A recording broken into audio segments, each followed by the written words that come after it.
Welcome to ILTV's Weekly Insider. I'm Lidar Gaveh-Lazi. And today, Foreign Minister Eli Cohen has said that diplomatic pressure has begun to increase and that the diplomatic window for the IDF campaign in Gaza will likely remain open for another 2 or 3 weeks before it becomes significant. Such pressure would include demands for a ceasefire or only greater action to aid civilians in the Strip. Yet, despite this, Cohen insisted that Israel is determined to continue with combat operations until it reaches its goals for the war, to eliminate Hamas and return the hundreds of hostages back home. For now, though, it seems the United States and European Union remain steadfast in their support for Israel, as just this week the EU issued a harsh condemnation of Hamas's use of civilians and hospitals as human shields. Meanwhile, on the Arab front, this past week saw the Emergency Arab Islamic Summit in Saudi Arabia, with demands for an immediate ceasefire. Iranian President Raisi was also there and openly called for the destruction of Israel. But where does the rest of the Arab world stand, and where do the Abraham Accords partners stand?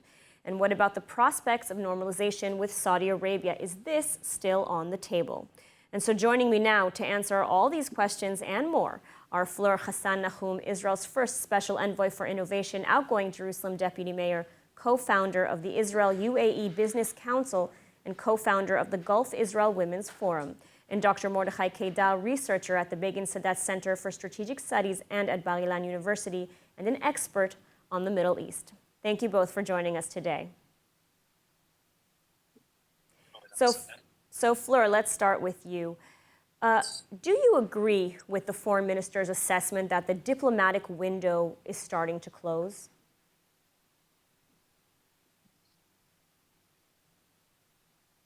Well, I definitely think we've lost a lot of the sympathy that we had in the first couple of weeks.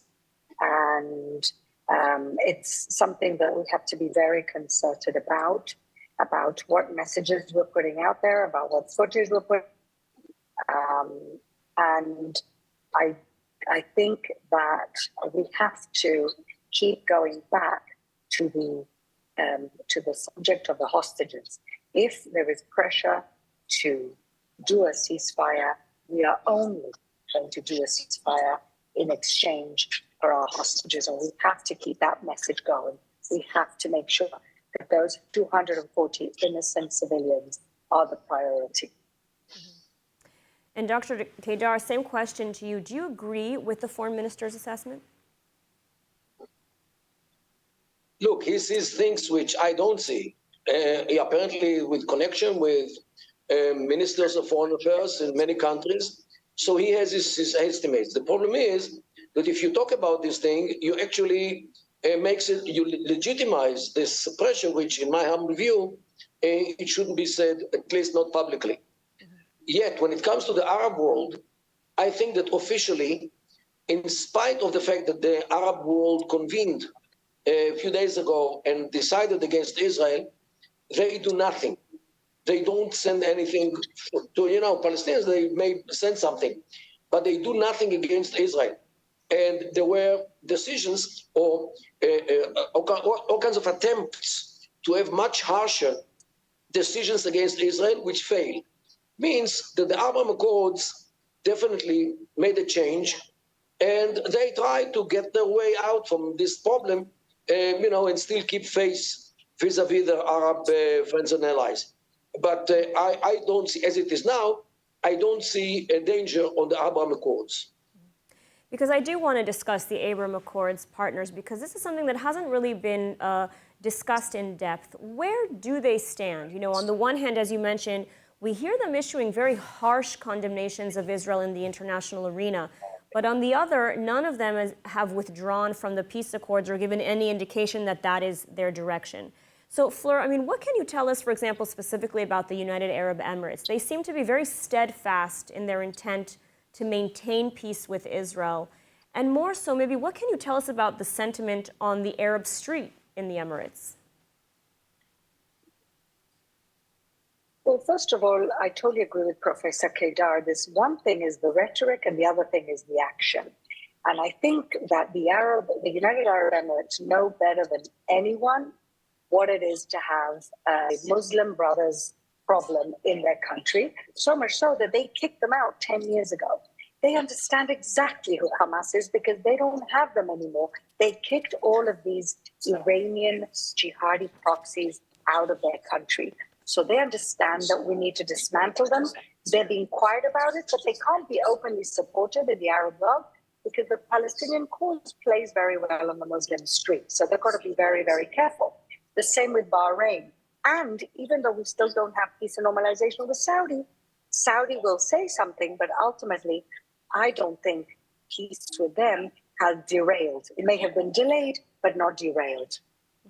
So I want to get to a normalization with Saudi Arabia as well in a minute. But Dr. Kedar, as you mentioned, at the Arab Islamic Summit this past week, the countries were not able to agree on a joint statement. On the other hand, what we did see was Iran's heavy involvement in the summit and its warm greetings with some of the leaders of the Arab countries, specifically Saudi Arabia. I mean, what do you make of this? And this, of course, is at a time when Iran is really behind this war and is a destabilizing factor in the region. So to see such pictures is concerning, to say the least. Well, in previous conventions, like a few years ago, Iran was the elephant in the room, although they did not physically attend this meeting. Today, they are the elephant in the room, which is in the room. Everybody knows their power. Everybody knows their influence. Everybody knows that they actually are behind Hamas. Everybody knows that they are behind Qatar, which is the terror sponsor, the biggest terror sponsor all over the world.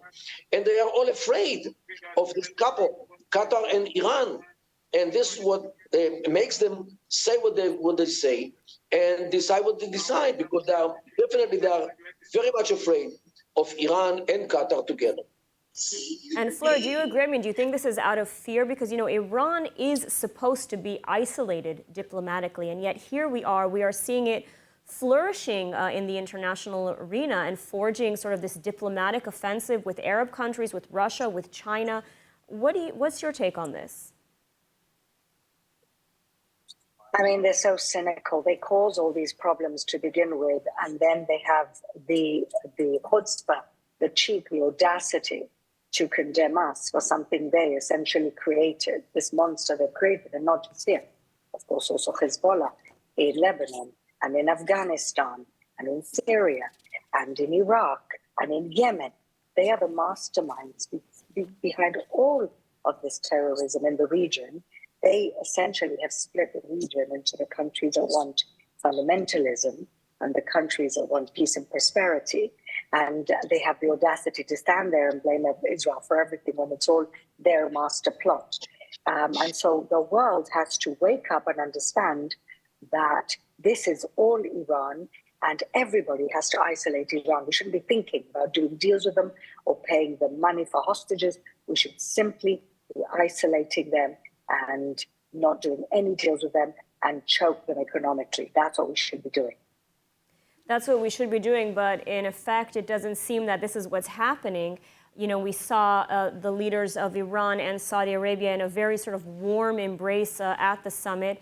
So what about Saudi Arabia? On the one hand, we're hearing that the Saudis have not taken normalization off the table. On the other hand, it seems they are cozying up to Iran. So what can you tell us about this? I'll pose the same question to both of you. Dr. Kedar, why don't we start with you? Well, definitely Saudi Arabia now is between the hammer and the hard place. On one side, they want to keep their status, the leading status in the Arab and the Islamic world, and they cannot swim against the current and say something else. And when the most parts of the Islamic and the Arab world are siding with the Palestinians, the Saudis cannot sing another song. Yet, on the other side, they know exactly who the Muslim Brotherhood are. And the Muslim Brotherhood are actually the Hamas, and Hamas are an indivisible part of the Muslim Brotherhood. And the Saudis hate the Muslim Brotherhood more than they hate the Iranians even. And they cannot say that they support Hamas because it's against their nature. Yet they cannot say that they disown Hamas because they will speak against the will of the Arab and the Islamic world. This is why for them it's very hard to get out of this situation between Israel and Hamas.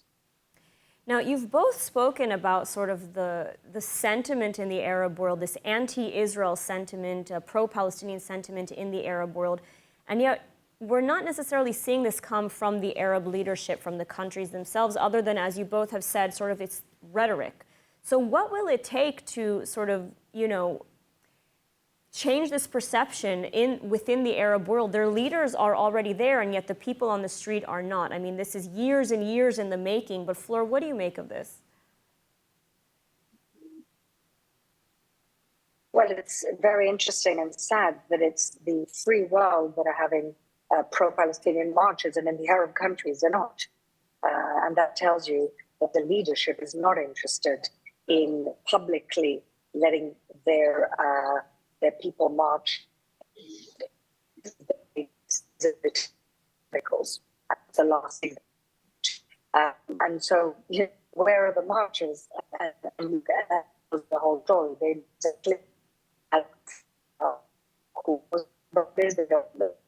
and my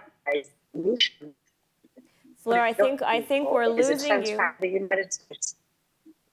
Fleur, I think we're losing you, so I'm going to switch over to Dr. Kedar while we fix your connection. So, but Dr. Kedar, I also want to ask about Egypt and Jordan specifically. Egypt is continuing very close cooperation with Israel. On the other hand, Jordan has been very vocal in its criticism of Israel. And yet neither of these countries is willing to take in a single Palestinian refugee or assist the Palestinians in any sort of real or meaningful way.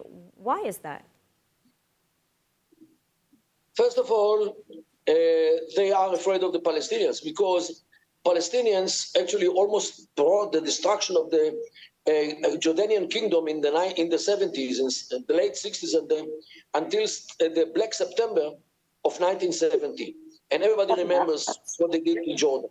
Secondly, everybody knows what they did to Lebanon. They are actually those who made the civil war in 1975 erupt, the Palestinians. The Palestinians supported Saddam Hussein when he invaded Kuwait. So people hate the Palestinians because of their history of undermining Arab countries and states and regimes. They're on one side. On the other side, don't forget that 75% of the Jordanian population are Palestinians.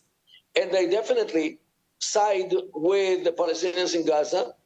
And therefore, on one side, the Jordanian kingdom or the royal family hates the Palestinians because of their history, yet they cannot say or do anything against them because of the majority of the Palestinians in Jordan. So they are also between the hammer and the hard place. In Egypt, yes, they also remember the destructive role of the Palestinian, of the Hamas, in many occasions when it came to the security of Egypt. They were cooperating with Al-Qaeda and the ISIS in Sinai. They bursted into a prison in Cairo in 2011 and released thousands of detainees who belonged to the Muslim Brotherhood, including Morsi, who later became the president for 1 year. And so on one side, the Egyptian regime definitely hates Hamas. But on the other side, a good part of the Egyptian population side with Hamas because they affiliate themselves with the Muslim Brotherhood. So the Egyptian regime as well is between these two poles. On one side, they don't want to see the Palestinians at all. But on the other side, they have to cater to their people who do side with the Palestinians. Mm-hmm. Now, Fleur, I want to get back to you and let you finish your thoughts from before. So go ahead. So basically what I was trying to say is that what's crucial right now and what Saudi are actually looking for is a defense pact with the United States so that the United States can be its protector against Iran, who they're very worried about. But again, in the Arab world, one thing is rhetoric and the other thing is reality, as Professor Kedar was talking about. But if America can move forward with the track of peace with Saudi, with a defense pact, I think that'll be a better scenario for the region. So do you think that this is a likely scenario moving forward after the war? I mean, look, it's no secret that China, that Russia are benefiting from this war at the moment, and Iran seems to be more emboldened than ever before. So is this sort of new world order that's taking shape? Now, the Gulf countries seem to be somewhere in the middle. So where do you see this heading? Well, definitely. And you can see that all the bad guys are basically banding together, and Saudi does not want to be in that coalition. Even if the embrace seemed warm between the two leaders during that summit, Saudi would much rather cut a deal with the United States. They have a vision for the future. They have a vision for prosperity. They have a vision that doesn't involve fundamentalism. And that's why we have to remain optimistic and move forward with that track. Dr. Kedar, are you optimistic as well? You know, because this conflict is going to go on for quite some time. You know, the IDF has said it estimates that it will take at least a year to win this war. And so do you think that, you know, as time goes on, it will eventually start to take a toll on Israel's relations with its Abraham Accords partners? It can definitely happen. But on the other side, don't forget that people get used to this idea that Israel is taking Hamas over. Right now, people are, I would say, maybe overwhelmed with what happened, that Israel succeeded to take over the northern part, or the northern half of Gaza, including the city of Gaza, destroying everything too. So now, right now, people are under the shock of the sites which they see day and night on Al Jazeera and other media outlets. Yet, with the time, people are getting used to it. And when they are getting used to it, the feeling of emergency to do something against it is being reduced with the time. So this, I think, will work for Israel. Israel will be there as an occupier, and then will say that it's occupied, it's okay with me. And with time, they will get used to it, just like you get used to a headache when you cannot get rid of it. Mm-hmm. Now, Fleur, I want to ask, because I know you're now on the train on your way to Washington, D.C., to the march in support of Israel. You said that you remain optimistic with regards to Israel's diplomatic ties with the Arab countries. What about with regards to the West and all the surge of anti-Semitism that we're seeing taking over Western countries? Well, my belief is that essentially this whole situation, horrific situation, has smoked out the anti-Semites that were already there, something that has been boiling up for many years, especially in academic circles and college campuses. And I think that maybe this is the moment where people around them are going to wake up and understand what's going on here, because this has been on the low boil for many, many years now. And now it's so obvious, the vitriol, the hatred. All right, and so Dr. Kedar, turning to you, final thoughts on the Gaza war and the sort of diplomatic window between Israel and its Western allies and its Arab allies. Well, the Western allies understand that if Israel is losing the war, they are next online. And this is why you see today the British government is with us, the French government is more or less with us, Western countries are with us. Of course, the populations in these countries might be different because of the Islamic presence in these states, yet the governments are, in most cases, wholeheartedly supporting Israel, including the American ones, because they understand exactly what are the ramifications of the fact or the possibility that Israel is losing this war. And Prime Minister Netanyahu has also said that, it starts with Israel, but it doesn't end with Israel. If Israel is not successful in this war, the West is next. So, Fleur, I want to turn to you as well for final thoughts about the diplomatic window between Israel, the West, Arab allies. What are your final thoughts?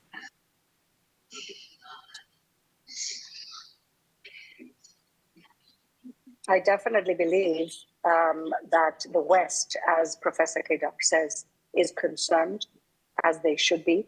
And people should zoom out a little and not see this as a local conflict and see this as a civilizational struggle between the free world and the jihadi mentality that wants to take the free world back 500 years and bring back our values, bring back any type of evolution as human beings that we've had. And I think that mainly the world leaders do understand this, and this is why they're standing by Israel's side at this point. Mm-hmm.